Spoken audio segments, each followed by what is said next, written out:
Now, I'm going to start with a quotation. And I'll give you a moment to read. And unfortunately, I pressed a button which ruins it completely. So pretend you didn't see that. Which person, 30 years ago? I just think it's so interesting that you can read a quote like this and it comes from someone like Margaret Thatcher.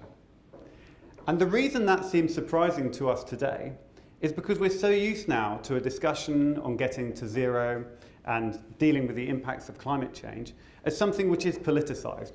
We tend to think that people on the right of the political spectrum, like Margaret Thatcher, would be against climate action or maybe even in denial of the need for climate action. Whereas people on the left would tend to associate with more progressive views on climate and moving faster on climate action. But I want us to wind the clock right back and actually look at how this was considered in the 1980s when Margaret Thatcher was thinking about this. When it was considered a challenge which was being recognised by the world's scientists, it was emerging as something which the globe needed to collaborate on in order to have impact and reduce this problem. And so we need to get back to this place. We need to just think about this as a problem and we need to fix that problem. And as engineers, and many of you in the room will be engineers, that's what we do. We fix problems, so I want us to remember that. So what I'll just walk you through quite quickly is the development of the model that we use within the Australian Energy Council. That's a consortium or an industry body covering all of the generators and retailers in the country. And it's complemented by the Energy Networks Association, which is all of the distributors and transmitters. I use a crucible to begin with because it's a container for boiling, hot, fomenting material out of which something good ultimately emerges, and that's very much the nature of the challenge that we have and the debate that we've been seeing. And I like the image anyway. So.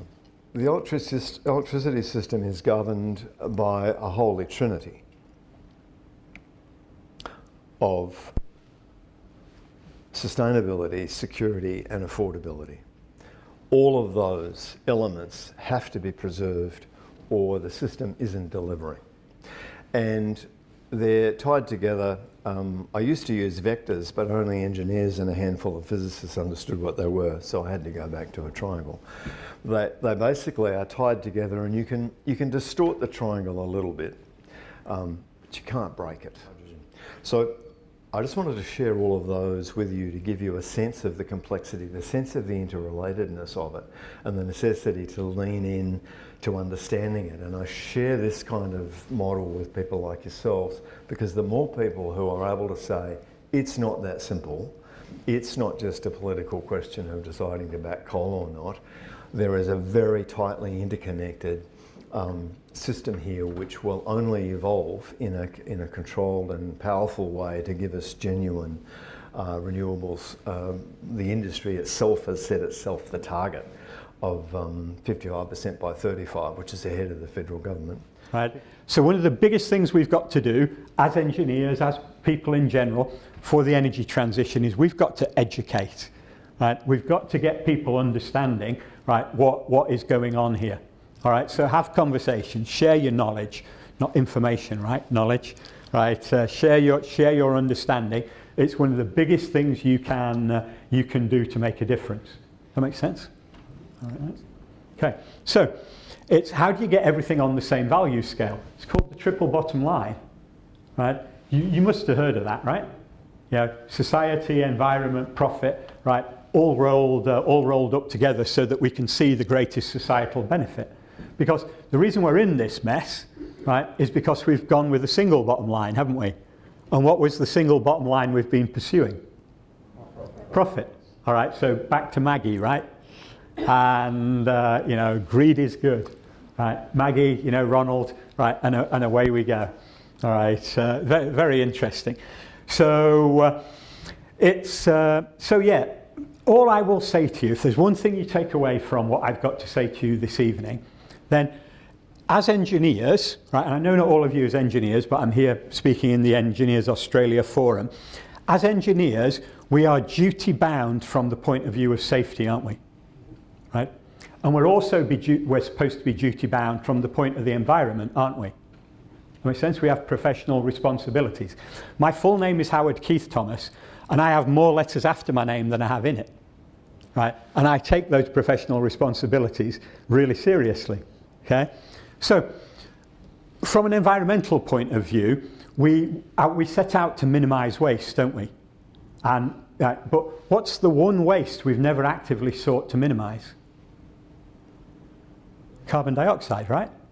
It's we've treated the atmosphere as an open sewer. All right, haven't we? We've just been discharging into it, and lo and behold, it accumulates in the atmosphere, and we've got a problem. Well, what I'm saying to you is, the one thing you take away when you are doing your business cases, you are doing your justifications. Start doing them using the triple bottom line. Right? It doesn't matter if your organisation's asking for it or not. Do it anyway. Right? As a professional, give them more than they want.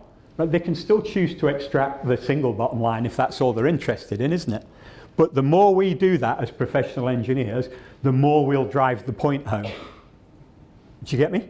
That's my one ask, right, as a result of doing that this evening.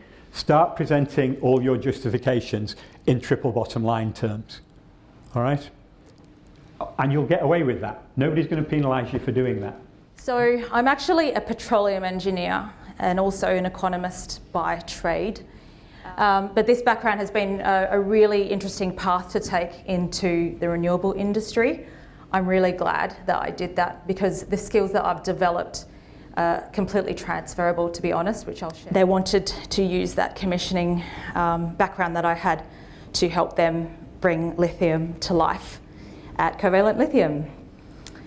In terms of maintenance issues, so my maintenance skills were completely transferable from, let's say, Karratha Gas Plant or QGC in Queensland. Very similar issues mechanically and electrically.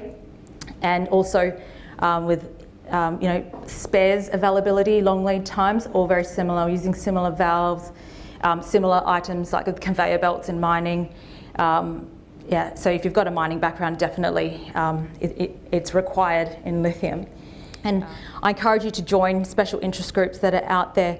Go along to lectures, upskill yourself on knowledge with net zero, because we can all take small steps to be a part of the energy transition. But I do really encourage you to take a larger leap outside of your comfort zone. It takes preparation, it takes courage, but the rewards can be far greater than maintaining the status quo. And the reward is not just for you, but it's your family and our future. So please have a think about that. That's all from me. Thank you. Thank you, Kerry.